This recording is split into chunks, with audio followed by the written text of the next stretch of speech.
How do I get to a place of pure worthiness? You've already gotten there, but you mean how do I have? Well, you are I need that. to believe it, you're saying. How do I recognize my worthiness? And Correct. it's by letting the evidence flow in more and more and more. This is a little bit difficult for me. Like, I'm in law enforcement, and I see a lot of negativity in the human race. Yeah. So We see a lot of all kinds of things in the human race. Right. So no matter what anyone has done, they're completely, truly worthy.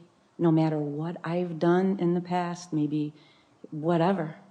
Well, the thing about worthiness, when we say to you that you are adored by Source, there is never an exception to that. But whether you recognize that or not is the operative component. So if you've been convinced that doing such and such a thing is inappropriate, and you've done that thing, so now you believe that you have done something that is inappropriate. Now your belief about yourself has you in a place that you can't receive the love of Source, even though it's being offered to you. So when we say you are worthy, we mean Source is not holding you as someone who is apart from well-being or from goodness because of some behavior that you've offered, but often because of your feeling about the behavior you have offered, you hold yourself apart from the love of Source. In other words, humans are really schizophrenic about the way they think God sees them. Humans have turned God into someone who is vengeful and punishing, and you just can't have it both ways. In other words, either God is love or God is fickle, but God cannot be both of those things, you see. So worthiness is a perceptual thing. Worthiness is on that good feeling disc, and it's something that you have to choose deliberately.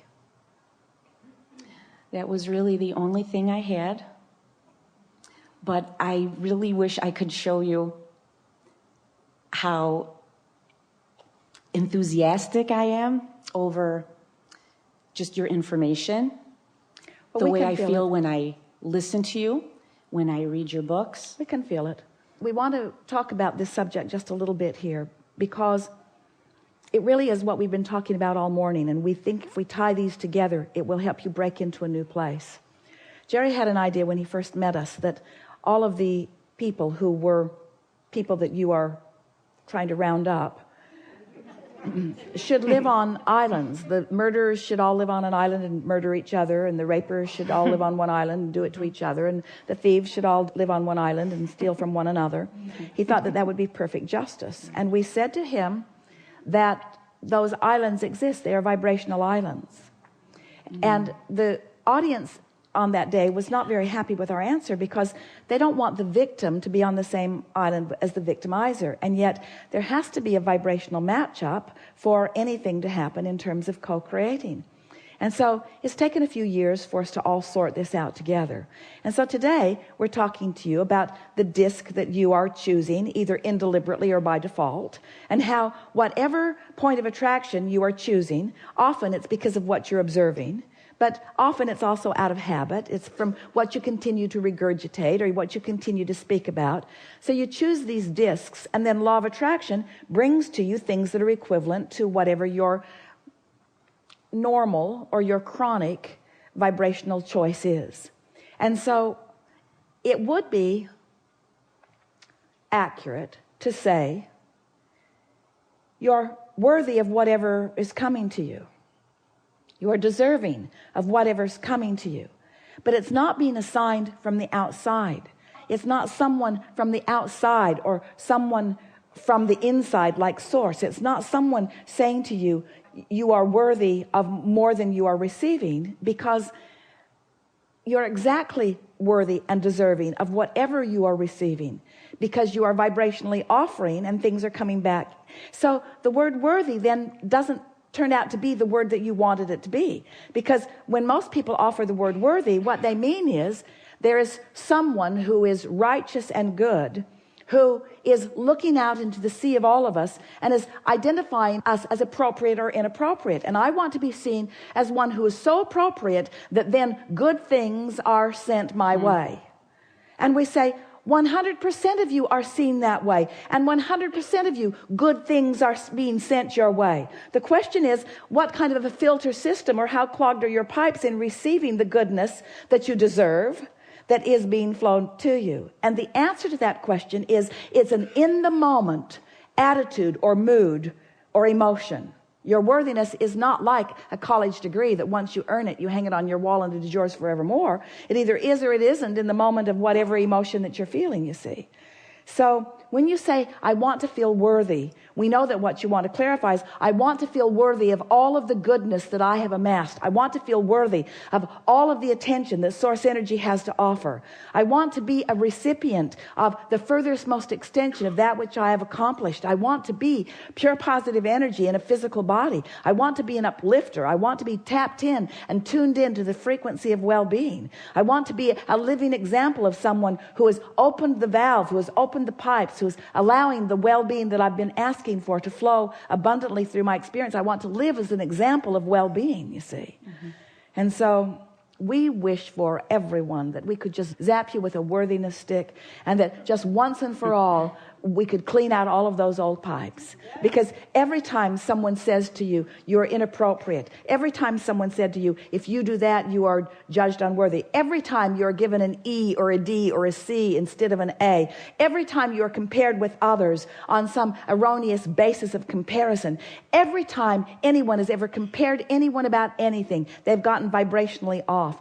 Every moment that you spend trying to justify where you stand to someone else, you are sort of clogging up those pipes. The only way to get to that feeling of worthiness, to that feeling of empowerment, to that feeling of goodness that is so natural within you, the only way to get there is by today reaching for the best feeling that you can find and practicing it until you own it more and more. And as you own it more and more, then the evidence of your alignment, not the evidence of your worthiness, the evidence of your alignment flows into your experience. So then we like to say to everyone, you're always living the evidence of your alignment with whatever disc you're choosing. So we think it could be a very easy thing for you.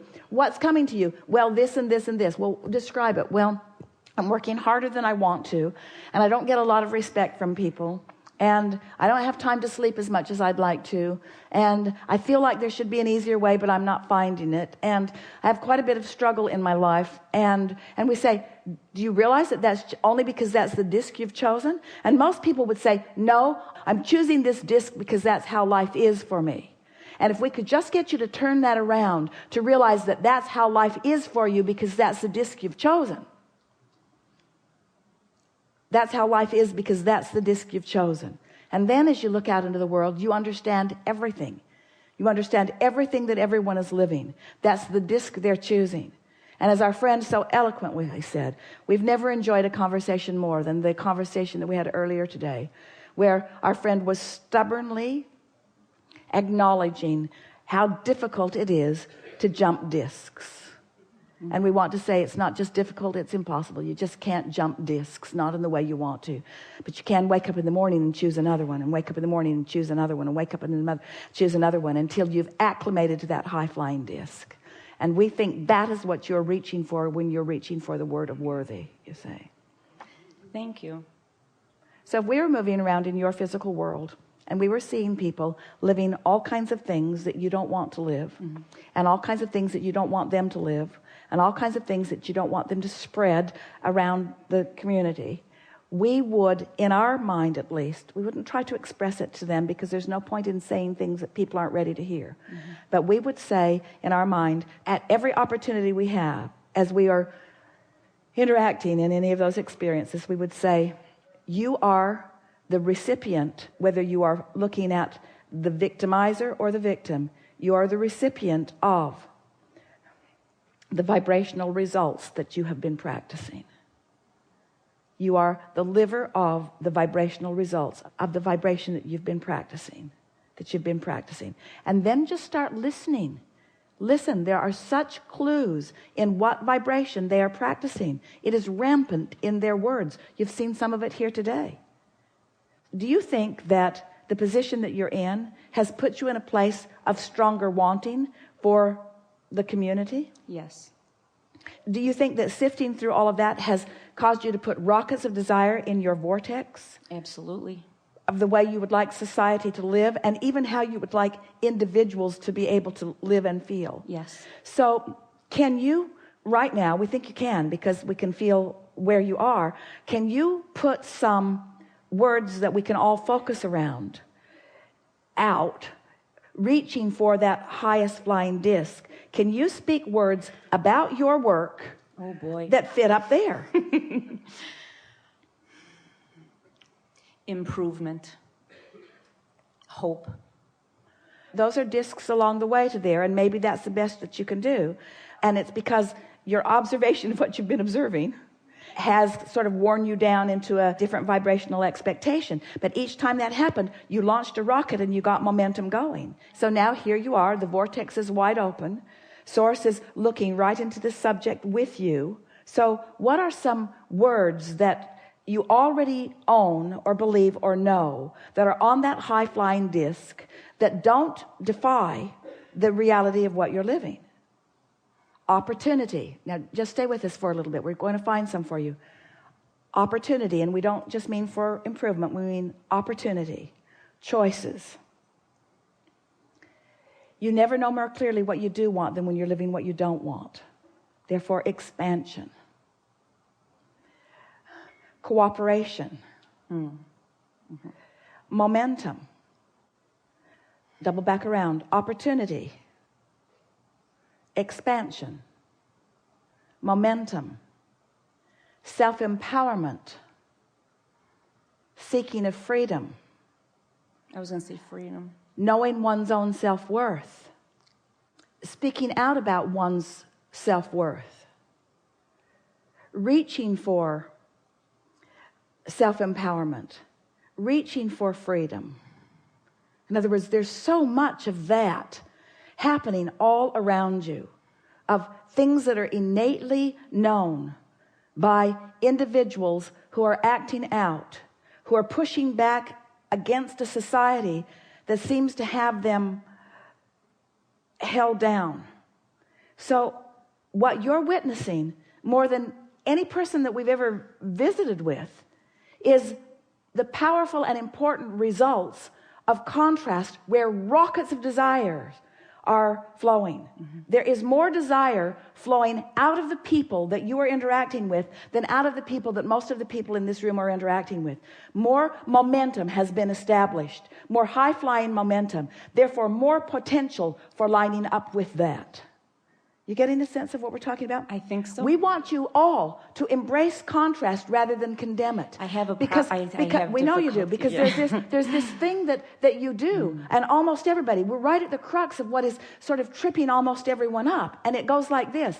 So I want to live a good life, and I am willing to stand in this society where there's so much to select from, and in my wanting to live a good life, and in my misunderstanding about vibration, and since I didn't know about choosing the disc, and I didn't know about establishing my vibration, and I didn't know about practicing my momentum, instead I did what most everybody else did. I've been observing momentum, I've been observing reality, and I've been establishing vibrational discs, and I've been practicing momentum. So now I'm actually living, most of my society around me most of society is living on a disc that they do not want, and believing that the way, we love telling you this, believing that the way to a better disc and therefore to a better life is to eliminate the subjects and to eliminate the conditions on the lower disc that are causing me to feel bad when I observe them. So most of the world is looking around in the world and they're saying, we need to get rid of that, or we need to at least marginalize it, and we need to isolate that. We need to make the punishment significant enough and often enough that it will squelch the behavior that we do not want to see. And instead, there's just more gasoline on that fire. There's a war against everything. A war against drugs, and a war against crime, and a war against, and they're all getting bigger and bigger and bigger and bigger because the momentum comes from that. So where is the solution? The solution is in bypassing the incarceration system. It's in bypassing the judgment. It's in bypassing the comparison. It's in bypassing the you're better than you because of this and you're worse than you because of this. It's bypassing all of that. It's time to lay new pipes, and it's time to see everyone as the freedom seekers that they are.